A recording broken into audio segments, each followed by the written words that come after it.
Hi guys, my name is Madhukan Singh. Once again presenting a video for you about English language. Basically language जो है भाषा का विकास धीरे धीरे हुआ है। सदियों लग गए हैं भाषा के विकास होने में, बहुत समय लगा। जिस स्टेज पे आज हम बात कर रहे हैं इंग्लिश में या हिंदी में या किसी भी भाषा में या बोली में, बहुत सारे टाइम लगे हैं। बहुत समय के बाद आज हम एक भाषा के रूप में जो है इंग्लिश को या हिंदी को या उर्दू को या संस्कृत जो भी है बोल रहे हैं। तो सारी भाषाओं की जननी संस्कृत को कहा जाता है। संस्कृत जो है सबसे पुरातन लैंग्वेज है और संस्कृत से ही सारी भाषाओं का विकास हुआ है। तो लैंग्वेज की बात हो रही है तो इसलिए मैंने संस्कृत का भी जिक्र किया। तो दूसरा है कि लैंग्वेज का मैंने डिफिनीशन भी बताया था आप लोगों को। और इंग्लिश लैंग्वेज रोमन लिपि में लिखी जाती है। जिस तरह हिंदी को राष्ट्रभाषा कहा जाता है, देवनागरी लिपि में लिखी जाती है। तो इसकी भी एक इंग्लिश लैंग्वेज की भी लिटरेचर है, अपनी एक लिपि है, रोमन लिपि इसमें लिखी जाती है। तो language is that medium through anyone can express their thoughts and feeling to another person, that is called language. और रिटन फॉर्म में होता है, साथ ही साथ वहाँ की सरकार द्वारा मान्यता दी गई होती है, तभी जाके एक भाषा या लैंग्वेज कह सकते हैं उसको। जैसे कि मैंने बताया था कि 22 भाषा जो है हमारे राष्ट्र में, हमारे भारतीय जो कॉन्स्टिट्यूशन है, हमारे संविधान जो है उसके अनुसार 22 भाषाओं को मान्यता दी गई है 8वीं अनुसूची के अनुसार। और एक पूर्वांचल में सबसे ज़्यादा बोली जाने वाली भोजपुरी भाषा जो है, भोजपुरी बोली, उसको भाषा अभी नहीं कहा जा सकता जब तक हमारे अथॉराइज नहीं होता है सरकार द्वारा, तब तक कोई भी भाषा नहीं बन सकता है।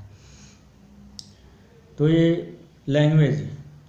दूसरा है literature. English is a literature. जैसे हिंदी साहित्य है, उर्दू साहित्य है, संस्कृत साहित्य है, वैसे ही इंग्लिश भी एक साहित्य है। English is a literature. English literature. साहित्य किसे कहते हैं? Basically literature is that form, literature is that medium, and literature is a written form of language. Literature जो है साहित्य, भाषा, लैंग्वेज का ही लिखित रूप को कहा जाता है। तो डिफिनीशन ये है कि literature is written form of language which reflects to the spirit of the society, spirit of the nation, as well as the spirit of the human consciousness है। साहित्य जो है भाषा लैंग्वेज का ही लिखित रूप को कहा जाता है, जो कि वहाँ की समाज, वहाँ की राष्ट्र और मानव मन की स्थिति को प्रतिबिंबित करता है, उसे साहित्य कहते हैं। अब आता है कि दुनिया में सबसे ज़्यादा बोली जाने वाली भाषा, लैंग्वेज जो है, चाइनीज़ भाषा है। जनसंख्या के हिसाब से चाइना सबसे आगे है, जिसकी वजह से उसकी भाषा सबसे ज़्यादा बोली जाती है। लेकिन विश्व स्तर पे इंग्लिश बोली जाती है। हर एक देश उसमें कन्वर्सेट करते हैं, बात करते हैं, अपने विचारों का आदान प्रदान करते हैं। अब आते हैं ग्रामर पे। ग्रामर क्या होता है? ग्रामर के प्रकार कितने होते हैं? Grammar is that medium that device through we learn and know how to speak, how to read and how to write correctly, that is called grammar। तो ग्रामर या व्याकरण जिसके द्वारा हम सही सही लिखना, पढ़ना, बोलना सीखते हैं, उसे ग्रामर कहते हैं। तो इस ग्रामर को 5 भागों में बांटा गया है। There are 5 kinds of grammar.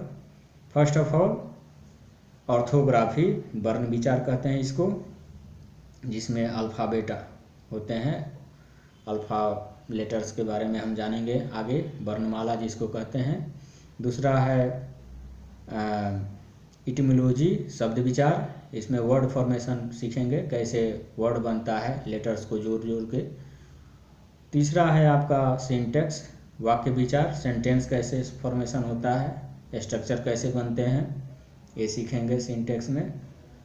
चौथा है पंक्चुएशन, चिन्ह विचार, इसमें कुछ जो चिन्ह होते हैं लास्ट में हर एक वाक्य के अंत में लगाया जाता है, इसको चिन्ह विचार कहते हैं। और पांचवा है प्रोसोडी छंद विचार, जो कि ग्रामर का पांचवा प्रकार में बांटा गया है इसको, प्रोसोडी के रूप में छंद विचार को।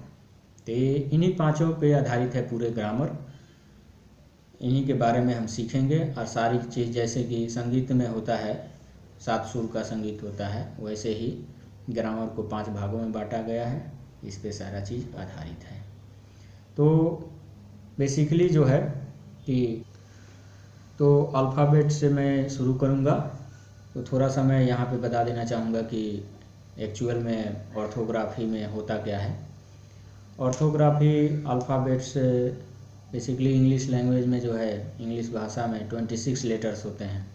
26 लेटर्स में पे ही सारा डिपेंड करेगा कैसे सीखना है, कैसे बोलना है, कैसे लिखना है।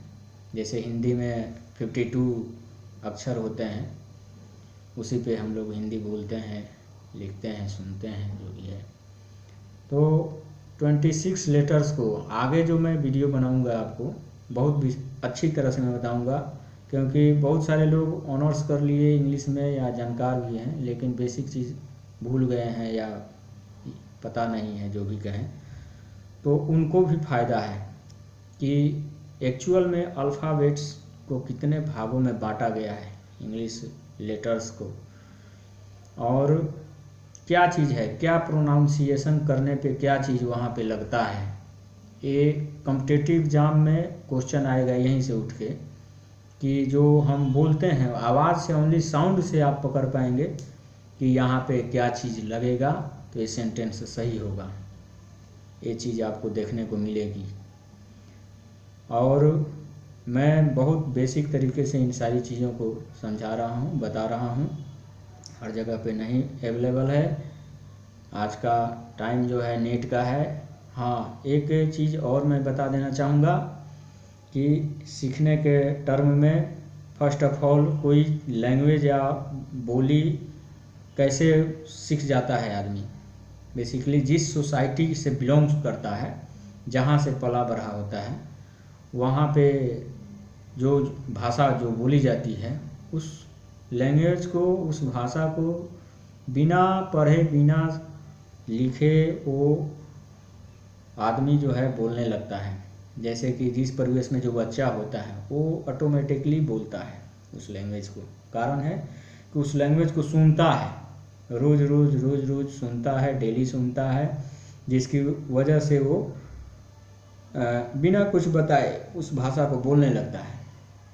तो सुनिए, सुनना है, इंग्लिश को सुनिए, कन्वर्सेशन सुनना है। इंग्लिश में जो भी टॉकिंग होती है, चाहे वो न्यूज़ चैनल के माध्यम से सुने जो कन्वर्सेट होता है, और नेट पे आप कहीं भी सर्च कर लेंगे कन्वर्सेशन का तो आ जाएगा। उसको जितना भी आपको खाली समय मिलता है उसमें आप थोड़ा इंग्लिश लैंग्वेज या इंग्लिश कन्वर्सेशन को सुनिए। सुनने से बहुत सारी चीज़ें डेवलप होगी, उसमें नए नए वर्ड आएंगे जो नहीं जानते हैं, उसको लिखिए, लिख के याद कीजिए और इम्प्लीमेंट कीजिए, क्योंकि बिना उसको इम्प्लीमेंट किए, यूज किए भूल जाएंगे।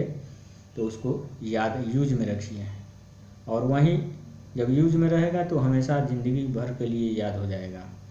तो सुनिए। दूसरा है पढ़िए, इंग्लिश को बोल बोल के पढ़िए, चाहे वो पेपर हो, इंग्लिश पेपर हो, या नेट पे कोई भी इंग्लिश चीज़ है तो उसको बोल के पढ़िए। बोलने से प्रोनाउंसिएशन अच्छा होगा और ये हेजिटेशन दूर होगा कि बोल पा रहे हैं। कुछ भी गलत सही बोलिए, लेकिन बोलिए। तीसरा है राइटिंग, किसी भी चीज़ को इंग्लिश को कैसे राइट करेंगे, उसको जब स्ट्रक्चर आप बनाना सीख जाएंगे धीरे धीरे, जब बड़े बड़े स्ट्रक्चर, एक एक पैराग्राफ का एक वाक्य होगा, तो आप जो है आराम से लिखना सीख जाएंगे। इंग्लिश मतलब हिंदी से इंग्लिश में ट्रांसलेट करके कैसे मतलब लिखेंगे, और उसको माइंड में बैठाएंगे तो वहीं जो है धीरे धीरे बोली के रूप में उभरने लगेगा और स्पीक करने लग जाएंगे, इंग्लिश स्पोकन हो जाएगा वो। तो ये है, किसी भी टॉपिक पे माइंड में, दिमाग में उसका सेंटेंस बनाएंगे, धीरे धीरे वो विकास हो जाएगा। तो नेक्स्ट वीडियो भी बहुत इम्पोर्टेंट होगा ऑर्थोग्राफी पे, कितने प्रकार में बांटा गया है लेटर्स को, तो ये देखिएगा। तो फिर से मैं एक बार आपको कहना चाहूँगा, मेरे चैनल का नाम है कांत इंग्लिश कॉम्पिटिटिव क्लासेज, इसको सब्सक्राइब कीजिए। बहुत बहुत धन्यवाद।